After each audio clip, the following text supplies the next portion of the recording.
¿Te imaginas ser un coronel del ejército japonés en plena Segunda Guerra Mundial y darte cuenta de que tu país está perdido mientras robas combustible mexicano? No, no me estoy inventando nada. Esta es la historia real y completamente surrealista del coronel Tsuji Masanobu, un oficial japonés que en 1944 orquestó uno de los robos de combustible más audaces de la guerra, capturando 25,000 galones de petróleo mexicano en territorio estadounidense. Pero aquí viene lo verdaderamente increíble. Fue precisamente durante esta operación aparentemente exitosa que Tsuji se dio cuenta de una verdad devastadora que cambiaría para siempre su perspectiva sobre la guerra. Una verdad tan obvia pero tan brutal que lo golpeó como un rayo. Japón ya había perdido la guerra, y él había estado luchando por una causa imposible. Esta es la historia de cómo un acto desesperado de sabotaje se convirtió en una epifanía amarga, de cómo el orgullo imperial japonés se desmoronó frente a la realidad industrial de América y de cómo el petróleo mexicano se convirtió en el símbolo de todo lo que Japón nunca podría alcanzar. Prepárate para conocer una de las historias más bizarras de la Segunda Guerra Mundial, donde la arrogancia, la desesperación y la realidad chocan de la manera más inesperada. Para entender cómo llegamos a este momento surreal, tenemos que viajar al México de 1940, un país que estaba experimentando una transformación económica sin precedentes bajo el gobierno de Lázaro Cárdenas. La expropiación petrolera de 1938 había puesto a México en el mapa como una potencia energética emergente, pero también lo había colocado en una posición geopolítica extremadamente delicada. Las compañías petroleras internacionales habían montado un boicot feroz contra el petróleo mexicano, pero paradójicamente esto abrió nuevas oportunidades comerciales con países que las potencias occidentales preferían ignorar. Mientras Europa ardía en guerra, México navegaba una política de neutralidad calculada. El presidente Manuel Ávila Camacho, quien había asumido el poder en diciembre de 1940, enfrentaba una situación internacional cada vez más complicada. Por un lado, Estados Unidos presionaba para que México se alineara completamente con los aliados. Por el otro, existían fuertes corrientes internas que simpatizaban con las potencias del eje, especialmente entre ciertos círculos militares y empresariales que veían en Alemania y Japón modelos de desarrollo industrial acelerado. El petróleo mexicano se había convertido en un commodity estratégico de primera importancia. Pemex, la empresa estatal recién creada, luchaba por encontrar mercados para sus productos mientras las grandes petroleras internacionales mantenían su boicot. En este contexto, cualquier cliente dispuesto a pagar precios justos por el crudo mexicano era bienvenido, sin hacer demasiadas preguntas sobre el destino final del producto. Pero aquí es donde la historia se vuelve verdaderamente fascinante.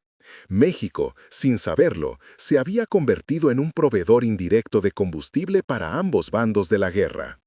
Mientras oficialmente mantenía una postura neutral, empresas fantasma y redes de contrabando complejas aseguraban que el petróleo mexicano llegara tanto a refinerías aliadas como del eje, a través de terceros países, especialmente Argentina y España.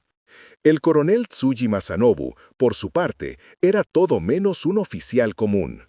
Nacido en 1901 en la prefectura de Ishikawa, Tsuji había forjado su reputación como uno de los estrategas más brillantes y controvertidos del ejército imperial japonés.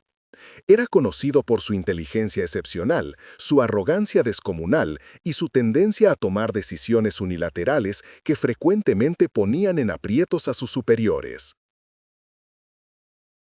Había participado en la planificación de la invasión de Malasia y había sido uno de los arquitectos de la estrategia japonesa en el sudeste asiático durante los primeros años victoriosos de la guerra. Pero hacia 1944, incluso los oficiales más optimistas como Tsuji comenzaban a percibir fisuras en el aparato de guerra japonés. Las derrotas de Midway y Guadalcanal habían sido golpes devastadores, pero la propaganda imperial las había presentado como retiradas estratégicas. La realidad del agotamiento de recursos, sin embargo, era cada vez más difícil de ocultar. Los suministros de combustible se habían vuelto críticamente escasos y las líneas de abastecimiento del Pacífico estaban siendo sistemáticamente destruidas por los submarinos y la aviación aliada. En este contexto desesperante, el alto mando japonés había comenzado a considerar operaciones cada vez más audaces y poco ortodoxas. Si no podían asegurar el petróleo de las Indias Orientales holandesas, que ya estaba siendo amenazado por el avance aliado, tendrían que buscarlo en otros lugares. Y fue entonces cuando alguien en el Estado Mayor propuso una idea que sonaba completamente descabellada.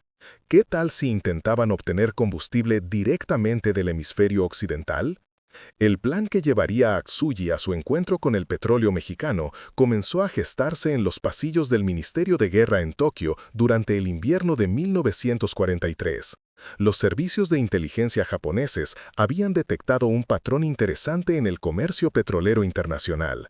Grandes cantidades de crudo mexicano estaban siendo procesadas en refinerías de Texas antes de ser distribuidas a puertos de la costa este estadounidense. Más importante aún, habían identificado una red de contrabandistas e intermediarios que movían combustible refinado a través de la frontera entre México y Estados Unidos con una regularidad sorprendente y una seguridad lamentablemente laxa. La propuesta inicial era absurdamente ambiciosa: infiltrar un pequeño grupo de comandos japoneses en territorio norteamericano, específicamente en la región fronteriza entre Texas y México, para interceptar uno de estos envíos de combustible. La idea no era simplemente robar el combustible, sino enviarlo de vuelta a Japón a través de submarinos que esperarían en aguas internacionales del Golfo de México. En papel, sonaba como una operación de película de aventuras. En la realidad, era una misión suicida disfrazada de golpe maestro. Tsuji, sin embargo, vio en esta propuesta algo más que una simple operación de sabotaje. Para él, representaba una oportunidad de demostrar que la superioridad táctica japonesa podía compensar la desventaja material que cada vez era más evidente. Si un puñado de soldados japoneses podía infiltrarse en el corazón del imperio industrial americano y salir exitosos, sería una demostración de que Japón aún tenía cartas por jugar en esta guerra. La operación recibió el nombre código Tormenta del Desierto, un nombre irónicamente profético considerando los desiertos que Tsuji tendría que cruzar. El plan detallado era complejo hasta el ridículo. Tsuji y un equipo de 12 comandos especiales viajarían primero a Argentina, donde células de simpatizantes del Eje les proporcionarían documentación falsa. Desde Buenos Aires se trasladarían a México, haciéndose pasar por técnicos petroleros japoneses interesados en estudiar las técnicas de refinación mexicanas.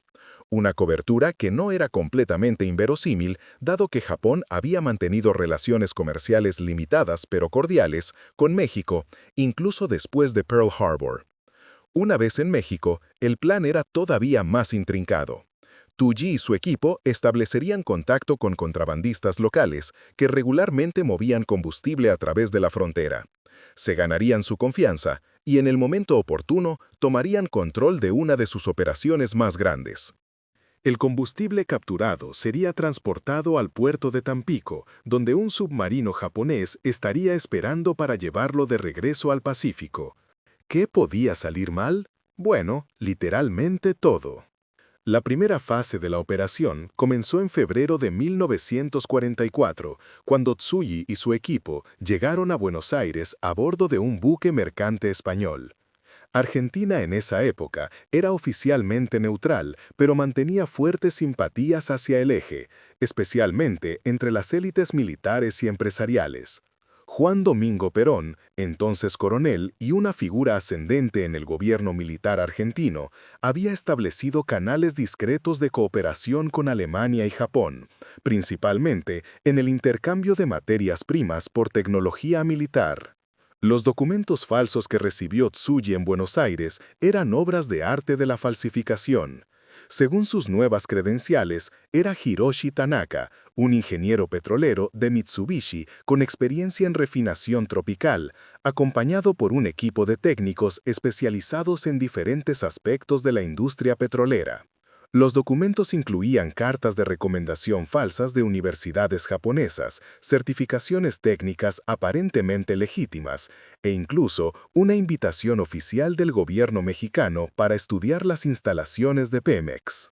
El viaje de Argentina a México tomó casi un mes, con paradas estratégicas en Chile y Perú para dar credibilidad a su cobertura de técnicos en gira de estudios.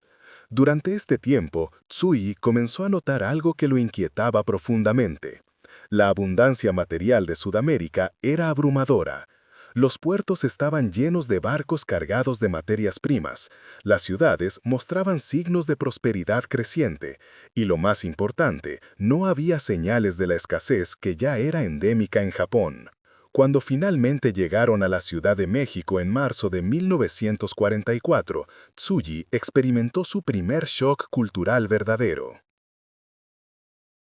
A pesar de ser un país oficialmente menos desarrollado que Japón, México mostraba una vitalidad económica que contrastaba brutalmente con la austeridad de guerra que él había dejado atrás en Tokio.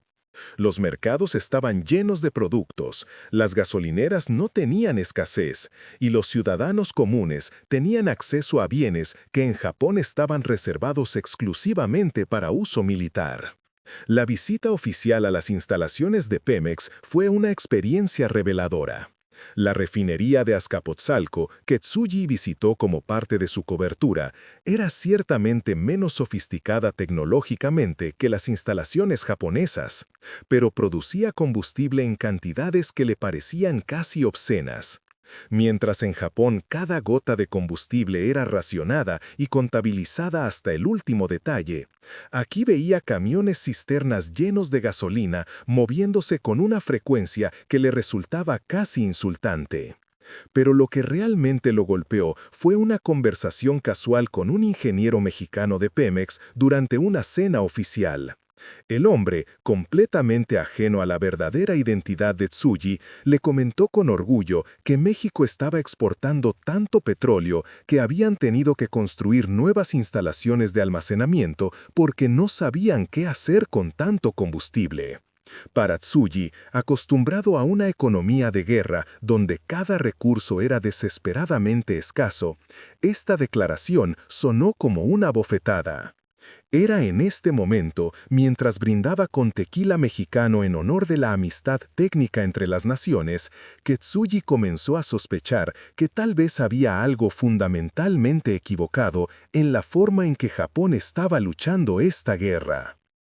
Si México, un país que él había considerado periférico y secundario, tenía tal abundancia de recursos, ¿qué significaba eso sobre la capacidad industrial de Estados Unidos? La fase operacional de la misión comenzó a principios de abril, cuando Tsuji y su equipo se trasladaron a la región fronteriza entre Coahuila y Texas. Habían establecido contacto con una red de contrabandistas liderada por un personaje que solo conocían como el Güero, un estadounidense desertor del ejército que había encontrado en el contrabando de combustible una profesión mucho más lucrativa que el servicio militar. El Güero era exactamente el tipo de personaje que parecía salido de una novela de aventuras. Un hombre alto, rubio, con una cicatriz que le atravesaba la mejilla izquierda y una sonrisa que no inspiraba ninguna confianza. Hablaba español con un acento tejano horrible pero funcional, tenía contactos en ambos lados de la frontera y, lo más importante, movía cantidades industriales de combustible con una regularidad que rayaba en lo absurdo. La operación de El Güero era sorprendentemente sofisticada. Había establecido una serie de estaciones de servicio falsas a lo largo de la frontera que servían como puntos de distribución para combustible que oficialmente no existía. Los camiones cisternas mexicanos cruzaban la frontera con documentación aparentemente legítima, descargaban su contenido en estas estaciones fantasma y regresaban a México con tanques llenos de agua con colorante para simular que aún transportaban combustible. El combustible robado era entonces vendido a distribuidores estadounidenses que no hacían demasiadas preguntas sobre su procedencia, siempre y cuando el precio fuera atractivo. Tsuji pasó 2 semanas observando esta operación, y lo que vio lo dejó completamente perplejo. El Güero y su banda no eran particularmente inteligentes, no tenían entrenamiento militar y operaban con una seguridad que era francamente deplorable. Sin embargo, habían logrado establecer una operación que robaba más combustible en una semana de lo que Tsuji había visto consumir a una división japonesa completa en un mes. La abundancia era simplemente incomprensible. Los tanques de almacenamiento de El Güero contenían suficiente combustible para mantener funcionando a toda la flota de submarinos japoneses del Pacífico durante semanas. Y esto era solo una operación de contrabando entre docenas que operaban a lo largo de la frontera. La escala de todo el asunto comenzaba a dar a Tsuji una perspectiva completamente nueva sobre las capacidades industriales de América del Norte. El plan de Tsuji era elegantemente simple. Esperaría a que llegara el cargamento más grande de la temporada, 25,000 galones de combustible refinado de alta calidad proveniente de las refinerías de Tampico, y en el momento de la transacción, él y su equipo tomarían control de la operación. En lugar de vender el combustible a distribuidores estadounidenses, lo transportarían al punto de encuentro previamente acordado con el submarino japonés. El día elegido llegó el 15 de mayo de 1944. Era un martes particularmente caluroso y el aire del desierto vibraba con esa calidad alucinatoria que hace que todo parezca irreal. Tsuji y su equipo habían pasado días preparándose para esta operación, revisando cada detalle, cada contingencia posible. Tenían armas, documentos de respaldo, rutas de escape y, lo más importante, tenían el elemento sorpresa. A las 3:47 de la mañana, cuando los camiones cisternas mexicanos se detuvieron en el punto de encuentro acordado, Tsuji dio la señal. En menos de 15 minutos, él y su equipo habían tomado control completo de la operación. El Güero y sus hombres, completamente tomados por sorpresa, se rindieron sin oponer resistencia significativa. Los conductores mexicanos, confundidos y aterrorizados, siguieron las instrucciones de Tsuji al pie de la letra. Y así, sin un solo disparo, Tsuji se encontró en posesión de 25,000 galones del combustible de más alta calidad que había visto en años. La operación había sido un éxito técnico perfecto. Todo había salido según el plan. Pero fue precisamente en ese momento de triunfo cuando Tsuji experimentó su epifanía devastadora. Mientras contemplaba los camiones cisternas llenos de combustible mexicano bajo la luz de las estrellas del desierto de Coahuila, Tsuji Masanobu sintió algo que nunca antes había experimentado en su carrera militar: una sensación abrumadora de futilidad. No era miedo, no era arrepentimiento, era la comprensión cristalina y brutal de una verdad que había estado evitando durante meses. Los números eran implacables.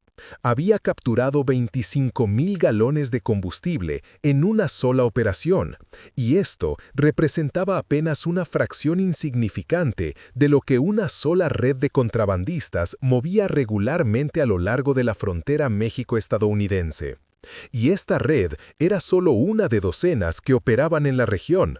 Y esta región era solo una pequeña parte de la inmensa frontera entre los dos países. Y todo esto era apenas una gota en el océano de la producción petrolera total de América del Norte.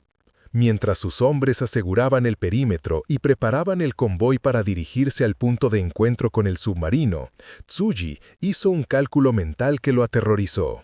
Si una operación de contrabando menor podía acceder a tal cantidad de combustible con tal facilidad, ¿cuánto combustible tenía realmente Estados Unidos? ¿Cuánto estaba produciendo México? ¿Y cuánto de todo esto estaba llegando al esfuerzo de guerra aliado? La respuesta era tan obvia que se sintió como un idiota por no haberla visto antes. Una cantidad prácticamente ilimitada. Durante toda su carrera, Tsuji había operado bajo la premisa de que Japón podía compensar su desventaja en recursos naturales con superioridad táctica, disciplina militar y espíritu de sacrificio. La propaganda imperial constantemente reforzaba la idea de que los estadounidenses eran blandos, indisciplinados y dependientes de su tecnología. Lo que nunca mencionaba la propaganda era que los estadounidenses tenían tanta abundancia material que podían permitirse ser ineficientes y aún así superar a Japón en una proporción de 10-1. Sentado en la cabina de uno de los camiones cisterna, esperando que amaneciera para comenzar el viaje hacia la costa, Tsuji comenzó a hacer cálculos más amplios. Si México, un país que él había considerado secundario, podía producir suficiente petróleo para que los contrabandistas lo desperdiciaran en operaciones tan descuidadas, ¿qué significaba eso sobre la producción total de Estados Unidos? ¿Y qué sobre la Unión Soviética, que según los informes de inteligencia japoneses también tenía vastas reservas petroleras? La matemática era simple y aterradora. Japón estaba luchando no solo contra Estados Unidos, sino contra una coalición que controlaba recursos energéticos que superaban las capacidades japonesas en órdenes de magnitud que él nunca había considerado. No era una guerra entre naciones, era una guerra entre un país con recursos limitados y un bloque industrial que tenía acceso a recursos prácticamente ilimitados. Pero la verdadera revelación llegó cuando contempló su propia situación. Él, uno de los oficiales más experimentados y capaces del ejército imperial japonés, había arriesgado su vida y la de 12 hombres para capturar una cantidad de combustible que representaba aproximadamente lo que una sola base aérea estadounidense consumía en un día normal de operaciones. Y esto había requerido meses de planificación, una operación de infiltración internacional compleja y una enorme cantidad de suerte. Mientras tanto, los estadounidenses producían esta cantidad de combustible cada pocos minutos, las 24 horas del día, los 7 días de la semana, en docenas de refinerías distribuidas por todo el continente. Y no solo lo producían, lo desperdiciaban en cantidades que habrían sido consideradas criminales en Japón. En ese momento, en la oscuridad del desierto mexicano, rodeado por el combustible robado que había costado tanto esfuerzo obtener, Tsuji comprendió con una claridad dolorosa que Japón ya había perdido la guerra. No había perdido porque sus soldados fueran menos valientes, o porque sus generales fueran menos hábiles, o porque su causa fuera menos justa. Había perdido porque estaba luchando contra una máquina industrial que era simplemente incomprensible en su escala y alcance. El viaje hacia la costa fue una experiencia surreal para Tsuji. Mientras conducía uno de los camiones cisterna a través del paisaje desértico mexicano, no podía dejar de pensar en la ironía de su situación. Había orquestado una operación técnicamente perfecta para capturar combustible que, en el contexto más amplio de la guerra, era completamente irrelevante. Era como si hubiera robado una cucharada de agua del océano. Los paisajes que atravesaron durante el viaje solo reforzaron su nueva comprensión de la realidad geopolítica. Las vastas extensiones de territorio mexicano, las señales de actividad industrial que veían en el horizonte, los camiones y trenes que transportaban materiales en todas las direcciones, todo apuntaba a una economía continental que funcionaba a una escala que él nunca había imaginado. En una parada para repostar combustible, y la ironía de tener que comprar gasolina para transportar combustible robado no se le escapó, Tsuji entabló conversación con el encargado de la estación, un hombre mayor que había trabajado en la industria petrolera mexicana durante décadas. El hombre le contó, con el orgullo casual de quien habla de algo rutinario, que México estaba produciendo más petróleo del que había producido en toda su historia, y que la mayoría iba a ayudar a los gringos con su guerra. ¿Y no les preocupa quedarse sin petróleo?, preguntó Tsuji, genuinamente curioso. El hombre se rió. ¿Quedarnos sin petróleo? Mire, joven, tenemos tanto petróleo en este país que ni siquiera sabemos dónde está todo. Cada vez que hacen un pozo nuevo, encuentran más. Y los gringos nos pagan tan bien que hasta nos sobra dinero. Esta conversación casual fue otro clavo en el ataúd de las ilusiones de Tsuji sobre las posibilidades de victoria japonesas. No solo estaban luchando contra países con recursos abundantes, estaban luchando contra países que tenían recursos tan abundantes que ni siquiera los habían explorado completamente. Cuando finalmente llegaron al punto de encuentro en la costa, cerca de Tampico, Tsuji se encontró con otra sorpresa desalentadora. El submarino japonés que se suponía que los esperaría no estaba allí.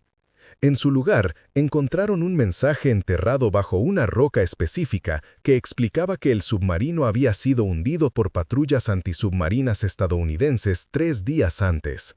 La misión había sido técnicamente exitosa, pero estratégicamente inútil.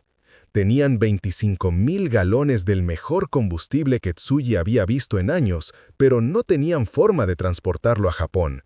Y aún más importante, Tsuji se había dado cuenta de que, incluso si hubieran logrado llevarlo a Japón, no habría hecho ninguna diferencia significativa en el resultado de la guerra. Con el submarino perdido y sin forma de completar la misión original, Tsuji se enfrentó a una decisión que habría sido impensable meses antes: abandonar la operación. Pero no solo eso, decidió hacer algo que iba completamente contra todo su entrenamiento militar y su código personal de honor. Se rindió. No fue una rendición dramática ante las autoridades mexicanas o estadounidenses. Fue algo mucho más sutil y profundo. En una carta que escribió esa noche en una habitación de hotel en Tampico, dirigida a un amigo de confianza en el alto mando japonés, Tsuji describió con una honestidad brutal lo que había aprendido durante su tiempo en América del Norte. «Mi querido Yamamoto», escribió, «he completado la misión encomendada, pero debo informarte que la misión en sí misma era fundamentalmente irrelevante. Hemos estado luchando esta guerra bajo premisas que son completamente falsas. No estamos luchando contra un enemigo que podamos derrotar con superioridad táctica o espiritual. Estamos luchando contra una máquina industrial que produce en un día lo que nosotros producimos en un mes y que lo hace con tal facilidad que puede permitirse desperdiciarlo sin consecuencias».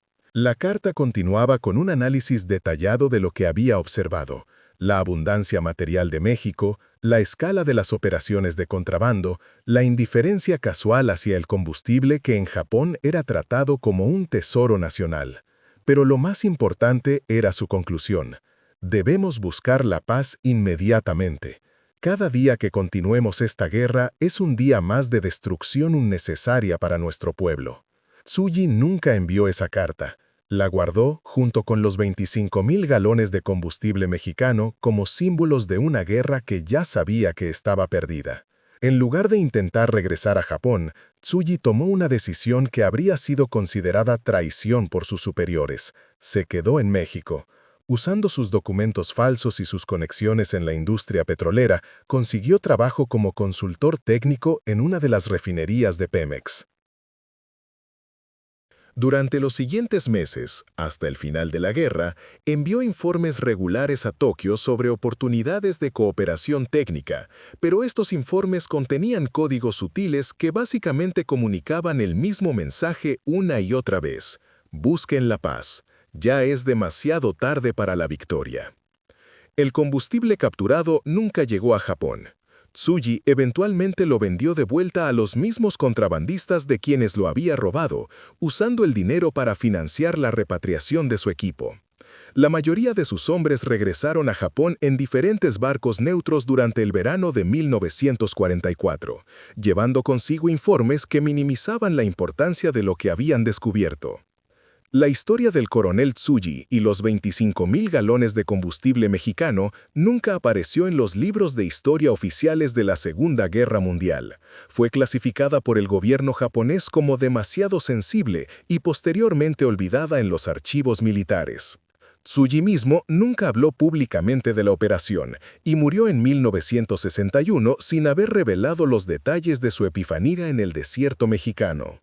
Pero su historia ilustra una verdad más amplia sobre la Segunda Guerra Mundial, que frecuentemente se pierde en las narrativas heroicas de batallas y estrategias. Fue, fundamentalmente, una guerra de recursos. Japón perdió, no porque sus soldados fueran menos valientes o sus generales menos hábiles, sino porque estaba intentando luchar contra una coalición que tenía acceso a recursos materiales en una escala que hacía que la victoria fuera matemáticamente imposible. El petróleo mexicano que Tsuji capturó esa noche de mayo representaba una gota en el océano de la producción energética aliada, pero para él se convirtió en el símbolo de una realidad que la propaganda japonesa había logrado ocultar incluso de sus propios oficiales superiores, que estaban luchando una guerra que ya habían perdido, contra enemigos que tenían recursos tan abundantes que podían permitirse desperdiciarlos. Y tal vez lo más irónico de toda esta historia es que mientras Tsuji se daba cuenta de la futilidad de la guerra japonesa mientras contemplaba combustible mexicano robado, México mismo estaba experimentando un boom económico precisamente porque la guerra había aumentado la demanda internacional de sus recursos naturales. El país que había sido considerado periférico por los planificadores japoneses resultó ser un jugador clave en la máquina industrial que eventualmente derrotaría al imperio japonés. La guerra terminó 4 meses después de la operación de Tsuji, con la rendición de Japón en septiembre de 1945. Para entonces, Tsuji ya había aceptado un puesto permanente en Pemex y había comenzado una nueva vida en México, donde pasaría el resto de sus días trabajando en la misma industria petrolera que le había revelado la verdad sobre la guerra que su país no podía ganar.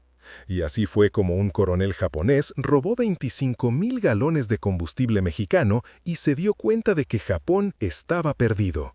Una historia tan absurda y melancólica que parece ficción, pero que nos recuerda que a veces las verdades más importantes de la historia se revelan en los momentos más inesperados, en los lugares más improbables y a través de los objetos más ordinarios. Pero dime tú, ¿qué otra historia increíble de México durante la Segunda Guerra Mundial te gustaría ver en este canal? Déjala en los comentarios y si te gustan las historias que te hacen preguntar ¿de verdad esto pasó? No olvides darle like y suscribirte.